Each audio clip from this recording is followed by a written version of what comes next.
Good evening, everyone. My name is Vinal Nand, and thank you for joining us. I hope you all had a great day, and I'm excited to be doing this presentation for you. So today we'll be talking about money. It's Wednesday afternoon. What better way to start our evening? And what we will cover today is how we look after our debt, which can be demoralizing for a lot of people, but it can put a bit of strain in our relationship, in our family, and how we go forward.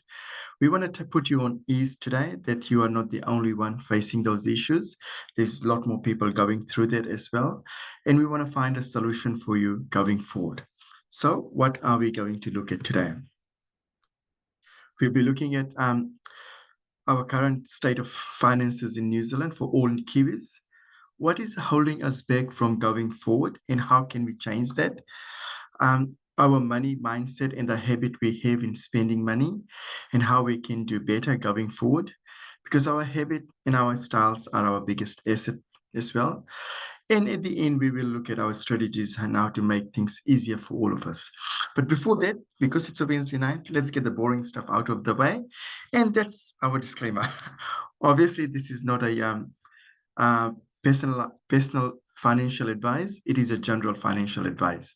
If you need personal financial advice, you can go and talk to an advisor or come and see us, and we'll prepare a report which is tailor-made for you. Again, this is advice for all general public, and we have taken information that will make it better. Going forward, a little bit about myself. I'm sorry about the photo on the screen. That just makeup can't help you. My name is obviously Vinal Nand, and I'm a strategic coach and a financial advisor at Enable Me. My job here is to provide financial solutions to all New Zealanders who will come and see us. Basically, making sure we find a solution that's basically good for you. It allows you to take control of your own money and destiny so that you can look after yourself. We want to give you tools that you can better control your money as well. And we want to build you confidence so that you can make financial decisions that is suited for you and your loved ones. We also want to build your confidence a level up so that the decisions you are making is you're confident with that. And at the end, we'll also look at ways in which we can hold you accountable to make sure that actions you take are right for you.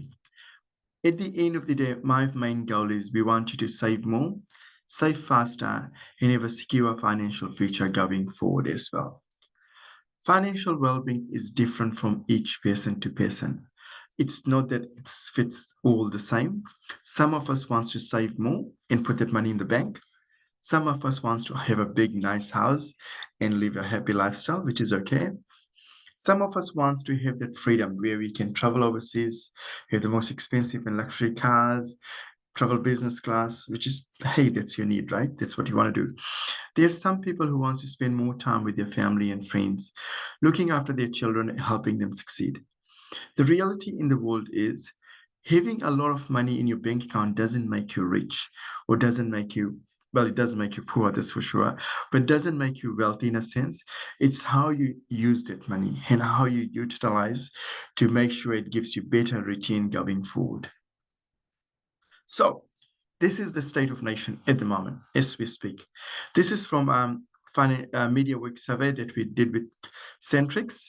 And did you know that 74% of New Zealanders are stressing about money? I'd love to be that part of the 25% who doesn't. But the reality is that's a lot of people who are stressing as we speak, are stressing about money, either paying off their mortgage, paying off the bill, worried their car doesn't break down, how they're going to pay for that. So that's the normal for majority of New Zealanders. So that's 3/4 of our population. Furthermore, 48% of us, nearly half of New Zealanders, doesn't have a goal or doesn't have a way to save towards that goal. And basically, that means maybe that's lack of financial literacy, whatever that is, it's not working for them. 37% of us are feeling adversely affected by our finances. So if you are one of those people going to bed tonight stressed about money, then we've got a problem. If you're one of those people going to bed tonight not worried about money or anything else, congratulations, you're 25% of those New Zealanders. Did you know there was a 20% increase in financial hardship cases last year compared to 2023? And 461,000 of us are behind in our payment. So that could be credit card payment, bank overdraft, whatever that is. That number is shocking in itself. But that's yesterday and last year. We want to find a solution which is today and going forward. We want to empower you to take charge of your destination, take charge of your financial future, and in few months' time, in years' time, pay off your loan and live a happy financial lifestyle. And that's the main thing for us, right? That we should be in a position where we don't have to worry about our car breaking down. We don't have to worry about, buying a pair of shoes for our children because that should be basic need for us, right? There are factors that we cannot control within us. There are a lot of things that we can with our money coming in and going out, but there's a lot of things we can't. One is cost of living. We know that prices are going up every time you go to the supermarket. Tomatoes was like $2 last week, it will be $3. Lamb chops or chicken is going up. So that's affecting everyone. We don't have any control over it. We also know we don't have any control over interest rates, although it is coming down now, and there's a Reserve Bank meeting next month as well. But last couple of years, it has been really hard for us. As a mortgage holder, I felt the pain, and I know we all are in the same boat. We're feeling a bit unlucky compared to our friends. We all want to buy that nice car, pay off your mortgage, but luck is not the best thing to go with. And there's the economic cycle. At the moment, you can see the share market is coming down. There's a lot of uncertainty around the world because of geopolitics or whatever it is. We as individuals, we can't control that. We can't rely on interest rates to come down, whatever. But what we can do, we can choose best strategies to make our future better. We need to have a plan. We need to have a budget. We need to execute that plan and deliver on those plans. And that's what I'm going to talk to you about. Did you know, like many years ago, when I was a student, I started at Massey University. Within my first week, there was an orientation week. I signed up with three different banks. All of them gave me $1,000 overdraft. Guess what? Within 3 weeks, I spent all that money. And then I realized actually I have to pay that money back. That was about 22 years ago. Today, it's a lot more easier to go into debt. There's a lot more personal loans available now, payday loans. We've got store finance, bank overdraft, credit card, and everything. So there is a trap to take us more away from our financial future, get into debt. And of course, there's these Instagram followers that we follow. Monkey see, monkey do. If you see someone buying nice clothes, nice things like Stevens down the road, we want to buy those clothes because someone, hey, guess what? Someone on Instagram has told us that's nice, we need to buy it. So there is a danger that we are moving into a society that loan sharks and debts are waiting for to swallow us. That is the reality in New Zealand as we speak. But how are we going to change it? We have our mindset, and that's the most critical thing going forward. You have a lot within you that you can control. You have a chance to change that attitude, and that's what we want you to do. Changing that mindset, changing that attitude, and making sure we take ownership of our own money. Because when you take that ownership, nothing can stop you. I believe in you. I just want you to believe in yourself to make those mindset and make changes as well. Together, we can do that. Having more money doesn't mean you are having more progress. At MoneyFit, it is our mantra. It's not what you earn, it's what you do with it. If you've got more money coming in, doesn't mean you're spending less. More money coming in could mean you're spending more. So it's most important that when your money comes in, it's how we spend that money moving forward as well. And that's something that we are lacking as well. I am guilty of that as well. That sometimes you go out with your friends and you set yourself a budget of $150 a night, but you end up spending $200-300, and when you wake up on Sunday morning and say, "Gosh, what the heck was I thinking?" So we all are in the same boat. We can do this, make a change together. So mindset and behaviors. Behaviors and mindsets are the ones that get us into debt. But behaviors are the mindset that also can get us out of debt as well. It's about changing that behavior and mindset. Once you are in that rabbit hole of loans and debt, it's so much harder to get it out. But if you change your mindset, if you change your thinking style, change the way we focus, change the way how we spend money when the money comes in our bank account, that's what is going to get us out of it. And that's the most important things. Your decision is your driver. You are this person sitting in the driving seat. You can take ownership. You can deliver on those things. And that's what it means. If you have the determination to deliver, you can succeed. And that's what matters for us, right? Having the determination, someone there backing you, encouraging you, you can deliver on that. Many factors can drive our decision making, right? There's tendencies, there's mindset, system, and habits. Today, we are going to help you understand that mindset. What are our tendencies? But also, there are other things that play as well. When we're growing up, we spend our time with our family and friends. Whether are we, if we're doing that, then we look at the mindset of how we spend money. If you see our parents are spending a lot money, more money than they're earning, borrowing more money, then that becomes a mantra for us. That becomes a roadmap, and that's what we are doing. But there are ways then we can change it. And obviously then comes into financial literacy that we haven't taken into account going forward, how we are going to see. Then again, if you look at your friends, if they buy like expensive clothes, expensive jewelries, expensive cars, you want to meet them. And that's the culture we are talking about, that what we see is what we do. Sometimes it's always good to do what we don't see. It's okay to be different from your friends. It's okay to be different from your families. Be independent, be ownership, and be the leader of your own pack. Well, obviously, just as I said to you, like childhood and upbringing, right? Um, we've got a lot of families. And going back to the second or third slide I was talking to you about, 74% of New Zealanders are stressing about money. There was 20% increase in financial hardship last year compared to the year before. And if you are a child growing up in a family where you see those struggles, that makes a difference in your mindset.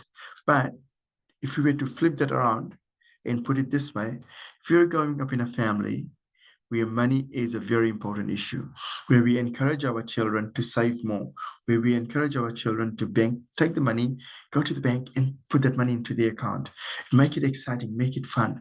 And that's when we can change it. Then there's a cultural background as well. Obviously, I'm from Fiji. Um, our culture has always been helping your family, helping your friends. And heck, we do that. I do it every time. But that has a huge impact. You might not have a lot of money in your bank account, but your auntie or uncle calls and said, hey, I need your support. I need your help. Guess what? We drop everything and going to help them out. That might mean that we are borrowing money to help them out at a higher interest rate, which doesn't make sense.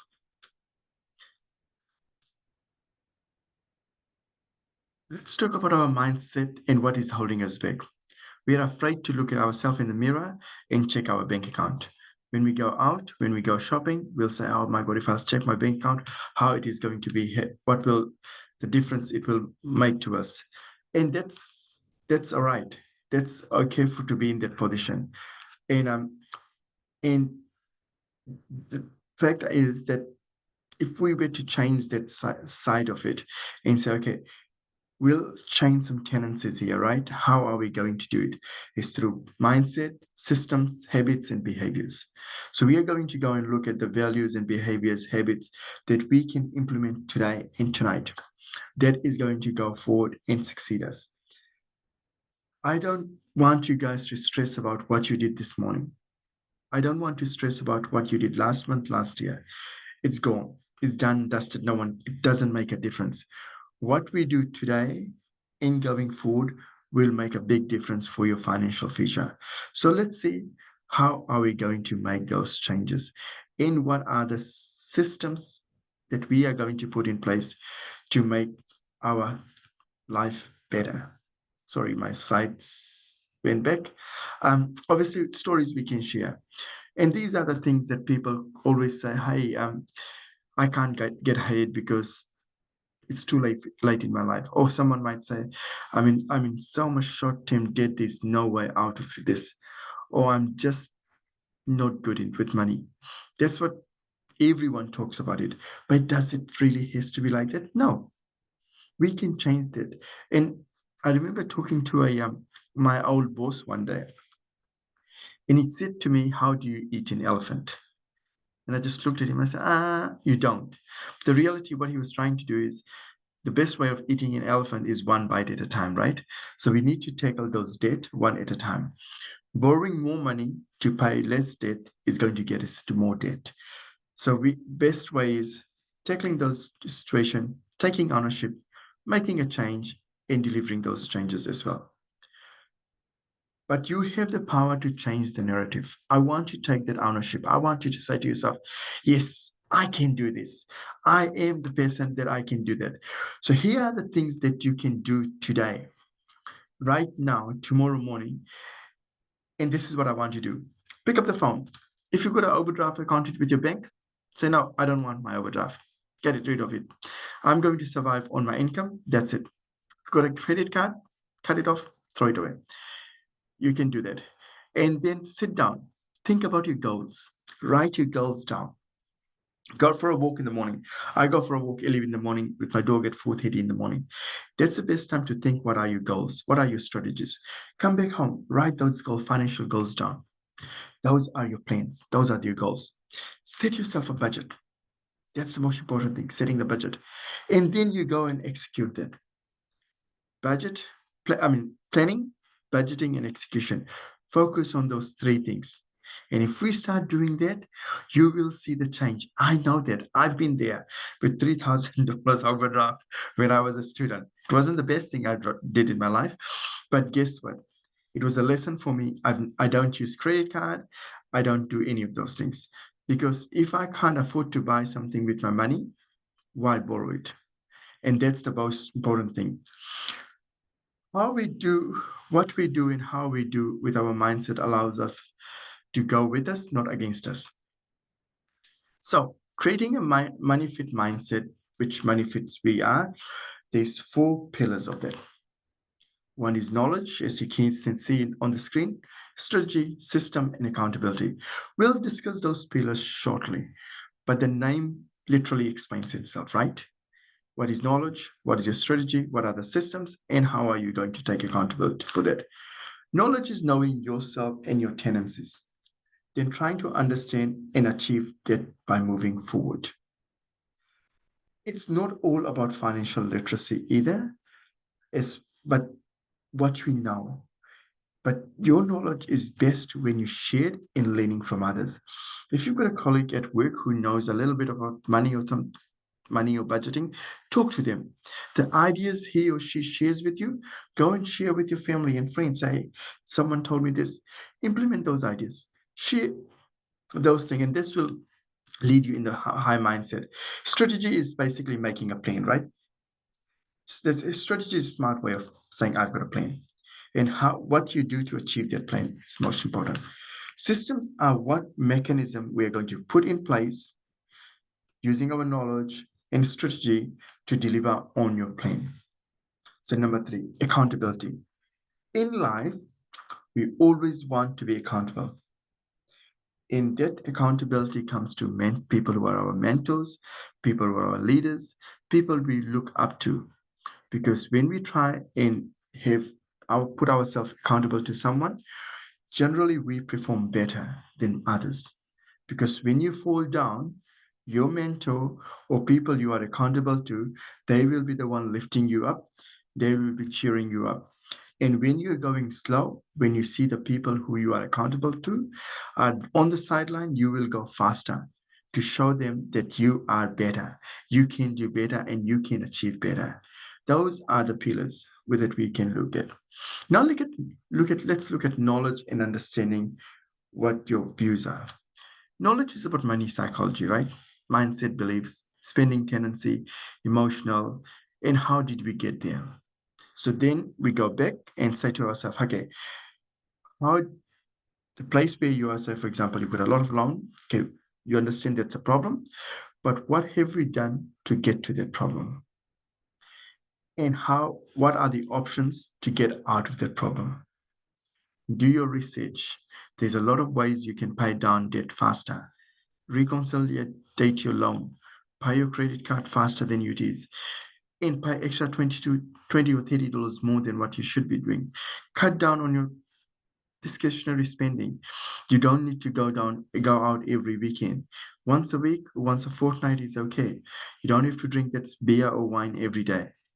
But you can make a change. And making those changes, it takes small steps. You can't just plan to save $1,000 today when your income is only, say, $900. Start with small, then go big and big. Expand your target, expand your knowledge, expand your goal. And that's what it's so important to me. Understanding your spending tendency comes down to three categories. Either you're a shopper, saver, or a plotter. So shoppers, they're not bad people. They just like to spend their money. It's not that they can't save. They can be good savers, but they enjoy their life by spending money. Savers are very good with their money in terms of not spending. And plotters are someone like myself. I'm not here or there, but I like saving, but I don't mind spending as well. But today is not about me, it's about all of us. And that's the most important thing. Which one of this are you going to be? Think about yourself. Are you a shopper, saver, or plotter? Then we go into a different approach of life as well, right? And this comes down to what is your approach to risk in life? We'll start with the good old dreamers. They've got no care in the world. Universe will provide it to them. Just take it easy, spend all the money, and don't worry about anything. People who are adventurous, they like to take risk. For me personally, I'm a bit of an adventurer. Every time I go overseas, I either go climb a harbor bridge, jump off the harbor bridge, climb the biggest building, whatever, because I like those adventures. And same with money. It's okay to take the risk. And those adventurers might be looking at the stock market as we speak just now and saying where it is. Is it advantage for me to buy or to hold? And safety wardens are the good old people who doesn't like taking risk. They're happy where they are. They like to hold their money in the bank, less risk and more easygoing. So if you're a dreamer, good luck to you, mate. But I would rather be adventurous because it's okay to in life to take risk. It's okay to make a mistake, but it's better to learn from those mistakes, implement the changes, you'll come out better off. Again, this is a kind of questions that we all ask ourselves, whether you like to question your judgment or people provide you advice, or you're a rebel. Rebels are the people who doesn't care the less about the world, or you're an obliger. I am more for obliger in a sense that if you were to talk to me and my brother, I'm more can be a rebel, but when it comes to talking, having a discussion with my brother, more for obliger because my brother is quite knowledgeable, he's very sensible, and every time when I go off the rail, I say, hey, calm down. This is a better way of doing it. So we all have that tendencies in life, and that will give us power. That gives us motivation to go forward and take that next step as we go forward. When we try to determine our strategies, there's a number of ways we can look at this. First is the pillar of knowledge we talked about. Second is the financial well-being that we looked at, which is the strategy part of it. And the strategy could be I have money in my extra account. And one strategy could be like, hey, look, for example, at the moment, right? I'm planning to go away in April overseas. So what I've done in January, I said, well, I'm not going to use any of my savings. I'm going to put $200 a fortnight for my holiday. That money has been increasing every fortnight. So when it comes to April, I've got enough money, I can go there. So it's about that. And that is what strategy is about. Determining what you want to do, whether you want to build a buffer. If something goes wrong, you've got enough money to use it. Whether you are crafting a plan to pay your mortgage, then how are you going to pay that mortgage faster, quicker? Or whether you want to pay off your credit card loan, because you want to pay your loan under your conditions, not the conditions bank sets you. Because when the bank sets your condition, it is in their advantage because they want to charge as much interest possible so that it takes longer for you to pay, and they earn a lot of interest from that as well. Optimizing savings, right? Here at Enable Me, we estimate that about 15% of the Kiwis fritter with their income. And that could be takeaways, interest-free, takeaways, bank fees, being lazy, subscription, um, coffees. Heck, I will do with a beer at the moment. But exactly that's what people do. We spend money where it doesn't need to be. We can reduce those fritter going forward as well. So what are the ways to fritter your findings? So one way of is, if you're paying too much in with your insurance, shop around. Talk to your financial advisor, insurance advisor, whether it's a personal insurance, home and contents, car insurance. There's a lot more options today than there was 5 years ago, 10 years ago. Take advantage of yourself. Then you can look at your expenses, internet, phone, whether you can negotiate a better plan with your provider or whether you can switch to another provider where there will be a less cost to you. Tell your bank, as I said, you don't want any overdraft. Cut that off. Throw away your credit card, get an ice cream container, fill it with water, put your credit card there, leave it, forget about it. Create a meal plan so that you're making a lot of meal at once. That will save you on a power and gas. Freeze it, use it a couple of times a week. And then there's other membership. If you are sitting, I was talking to a friend yesterday. He has been paying $50 membership to his gym for the last 2 years, and he hasn't been to the gym once. And I said to him, there's 0% chance you will be going to the gym tomorrow. So if you have a gym membership, you're not going to the gym, cancel it, man. You're going to save a lot more money by exercising at home, going for a walk, and that's keep you fit and healthy because you're just giving money away that is unnecessary to spend. Less cash coming in than going out.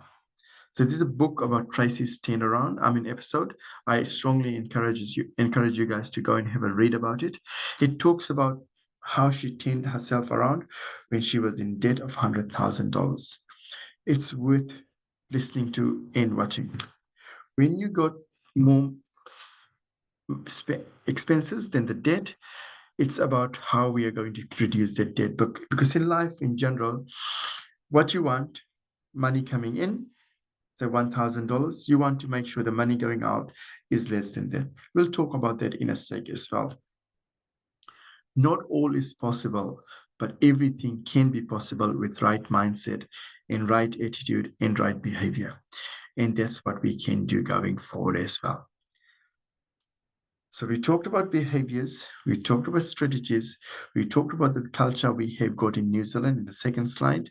Let's talk about debt reduction strategies, because this is the crucial part of it. Benjamin Franklin once said, if you are failing to plan, you're planning to fail. And that's what matters. If you're not planning to pay your debt, you're planning to go in higher debt as well. So debt holds us back more than what you think. And that could be sooner or later we have to face the music of what we have got. And that will be today, it might not be today or tomorrow. Borrowing today to live for tomorrow is not an answer. We need to take ownership and go from there.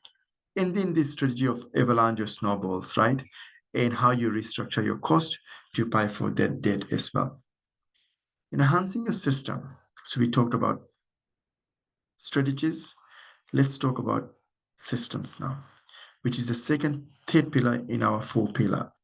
And then after this, we're going to talk about accountability. Systems are the things that we can put in place today, going forward. Forget about what happened yesterday. Going forward, that makes your behavior change financially, will help you succeed, and will help you pay down those debt. One of the things you can do is create a super saver account. I've got that account with my bank, But there's a catch to it. I've got zero control of that account. If I want to withdraw that money, I either have to go to the bank or call them. So that's a barrier that's already a gate for me not to use that account. You can do that. Or create an account with another bank. Put a direct debit there, $50, $40 a week. Don't have any card there or anything. The money keeps going there, and check on that money every 4 or 5 months. And all of a sudden, you can see that money is piling big. The balance is getting higher and higher. And that will empower you. That will encourage you to go and expand further. Because the system, if we don't have the right systems, we cannot succeed. It comes down to planning, strategy, and systems. And that's what matters equally as important as each other. Now, accountability. It's about going to the gym, right? We go to the gym because if we have got a personal trainer, who will hold us accountable? Who is your financial personal trainer? Is it your friend? Is it your colleague? Is it your husband, wife, boyfriend, girlfriend? Or you need someone there who will hold you account, who will be your best financial planner and buddy. It's okay if you make a mistake sometimes, but that's a lane for us. When we imagine you're going for a run or something like that, you'll find this is a running journey, financial planning. Start from the beginning till you reach your financial goals. Throughout the road or throughout the course of your run, the person, your financial coach, whether you want to say financial coach or you want to say um, my personal financial trainer, whatever name you want to give, they will hold you accountable. They will support you. They will guide you. They will make sure when you are falling down, they will be there to lift you up. When you are crying, they'll provide you with a tissue. And that's the most crucial thing, that having someone accountable. We always perform better when someone is watching over our shoulders because we do not want to let others down. Correct?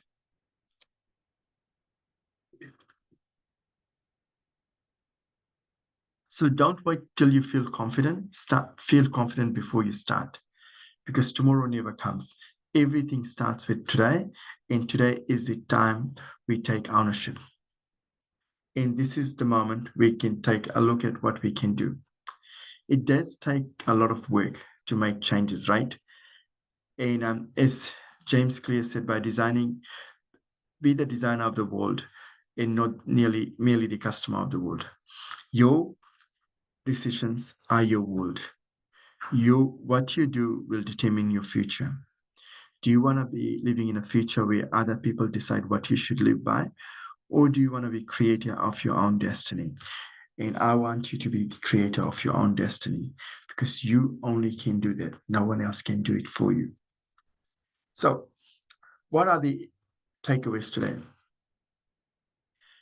Understanding your mindset and how it could help you and how is it holding you back. We looked at determining your natural spending and tendencies and harness them for good. And how having someone to hold you accountable as well. So here are the areas we looked at. We looked at our behavior and tendencies. Are you a shopper, plotter, or saver? Then we looked at about 4 pillars: knowledge, strategy, system, and accountability. And then we looked at what we can do by ourselves today or tomorrow to make those changes. So for more help, if you need in this space, obviously there's about Money Fit. We are here for over 15 years. A track, we've got an application track that will hold you to accountable, and there's a community of people here that will help you out because it takes a village to raise a child, right?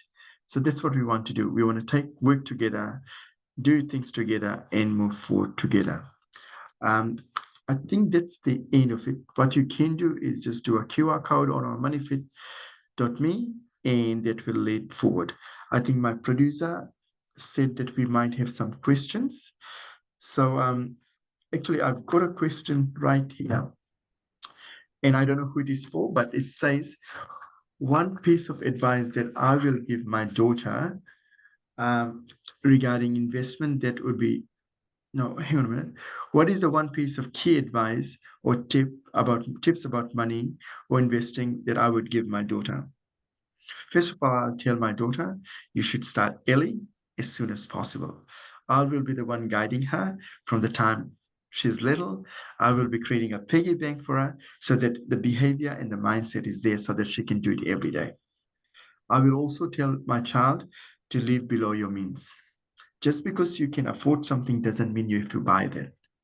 It is always good to underspend. You don't have to buy what the next door neighbor has to buy. You don't live their life. You have to live your own life. Start investing early and be consistent. Even if it is as less as $5 or $6, that's fine. But be consistent investor and always take accountability for that and keep doing it. No credit card. Please, no credit card is the bad example. I don't want you to have credit card. The other thing we can do is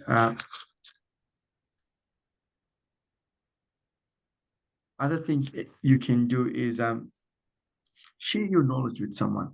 Knowledge is more powerful financially or otherwise if you share, and take accountability of what you do as well. So what I just to break just to summarize things, I'll tell my daughter not to have a credit card. I'll tell my daughter to start saving early and quickly, fast.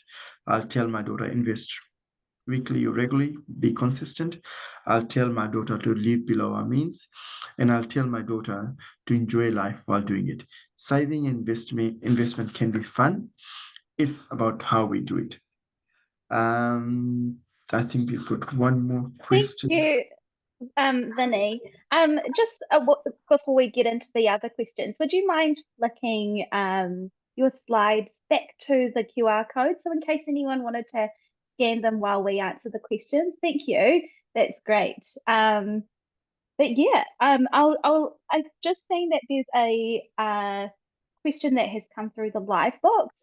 So I'll quickly read that one out to you as well. The question is, what is the main difference between MoneyFit.me and Enable Me and the services they provide? Very good question. So we are the same company. MoneyFit monitors your behavior and spending of money. So it is an app that you download on your phone, and all your accounts are connected to that app, and you can see how you spend your money. Enable Me is a very capable group of financial coaches that we work with. So if you sign up with Enable Me, there's different kind of programs, whether you want to master your mortgage, buy your secure your future, or create wealth through property or investment, whatever program you want to do. There's a price to pay, but you will meet with us. We will design a plan which is tailor-made for your need. And then if you join that plan, we will also provide you with a MoneyFit app, which will monitor it. And those plans goes for up to, say, 12 months. And there's 6 meetings we will have, coaching sessions, we call them. And each coaching sessions will help you achieve your goals. But for more information, you can go on our website. That all the informations are there. There's a lot of coaches. You can see our photos, our bio, and a little bit of our disclosure statement there as well. Does that answer the question, Jess?